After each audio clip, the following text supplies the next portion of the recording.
Hi, my name is Russ, and I wrote a script that makes it super easy to set up a Raspberry Pi like this with the TRIGGErcmd agent already installed. And it's even easier than noobs. So you might even, if you're not even interested in the TRIGGErcmd agent, you might be interested in this script. Because all it does is it prompts you for a few things like your SD card drive letter, your Wi-Fi network name if you want to use Wi-Fi. You just leave it blank if you don't. And your TRIGGErcmd token, and it just prepares the SD card. Then you take your SD card out of your Windows box and put it in your Raspberry Pi, and then you end up with a working Raspberry Pi after it's all booted and set up. So then you end up. I even included the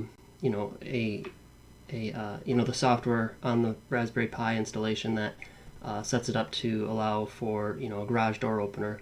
So you can you click door 1 or 2, and it trips the relay for 1 or 2. So this is the exact Raspberry Pi I use in my garage, and I'll show you. I'll walk through how I set this up, and show you that you can let's see here. You can go through the photos for how to wire it up.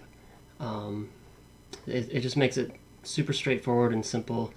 Anybody can do it. You don't even have to be techie. So I'll link to this article in the video notes below. But the magic is all right here in step number 3. So you download the setup bat and just run it.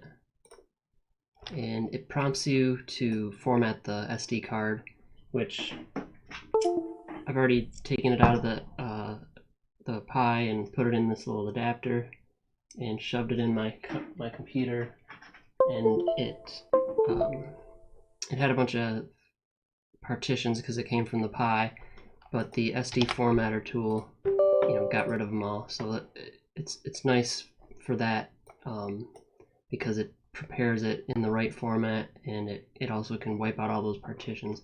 So I highly recommend this SD formatter. So once it's formatted, you just you notice it was the E drive, by the way. That is my SD card, because it's going to prompt me for the drive letter here. So E drive.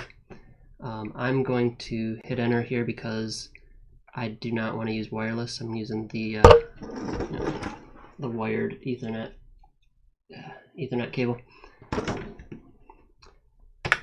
And then I need my token. So I copy the token in, and then it's saying it's going to download all the prereqs. But I already ran this earlier, so it won't have much to download. It's set up to use this cache folder. Let's see. This cache folder, which now already has most of what it needs. I always re-download this in case there's any changes to the code. But it doesn't take too long to download just that. And now it's copying everything it needs to the E drive, the SD card. You can kind of watch that happen here. Notice it says pin light. Pin stands for pin is not noobs. Noobs is kind of the standard way to install an operating system on a Raspberry Pi, and it's relatively easier than it used to be, but it's definitely not as easy as using this setup.bat file. Because notice that's all the input I needed to give it is an SSID if I'm going to use wireless, and a password, of course, if I'm going to use wireless, and what did I do? Oh, the drive letter and my token. That was it. Now some people might not want to use TRIGGErcmd, but they might still want to use this this script just because it's pretty easy.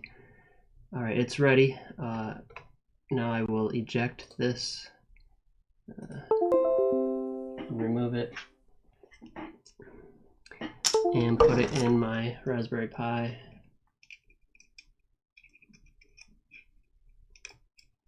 And plug in power to my Raspberry Pi. And at this point, at this point we just gotta wait. So I'm gonna pause the video and wait till it's done, and then I'll show you the results. No, alright, but before I do, notice I do not have a Raspberry Pi here.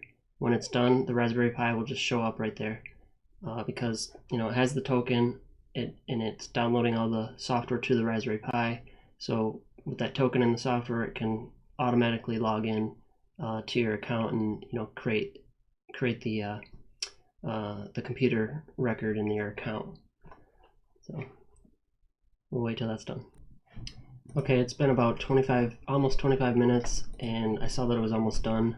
So I'm gonna refresh this page, and I see that the Raspberry Pi computer just showed up with the triggers, so I can test it now. Oh, it worked. I can show you that. Oh, shoot. It's gonna. Here, I'll unplug the monitor. Don't need that.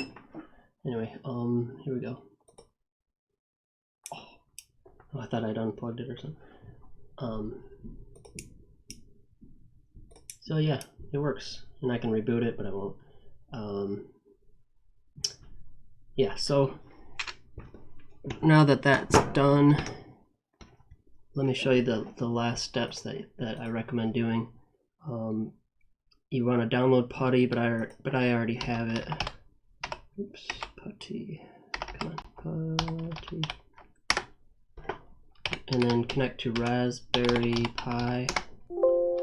Log in as Pi with password Raspberry. And then change the password. The current password is Raspberry. New password, I'm not telling. Anyway, you get the idea. You're gonna want to change the password, and that's about it. You might want to change the host name. That's a matter of changing the host name. Change that file and the hosts file. Just change Raspberry Pi to whatever you decide. But if you don't have to change the name of the host name on the Raspberry Pi to change it here. You can change it to whatever you want there, and that's just the label. But for voice, for like Alexa and Google Assistant, that's this here. So I would recommend generally the word Pi. It's just short. Let's see, I think that's about it. Comment or ask questions below if you have any. I'll link to this this 8-port relay that I only used 2 of the relays on as well. Thanks for watching.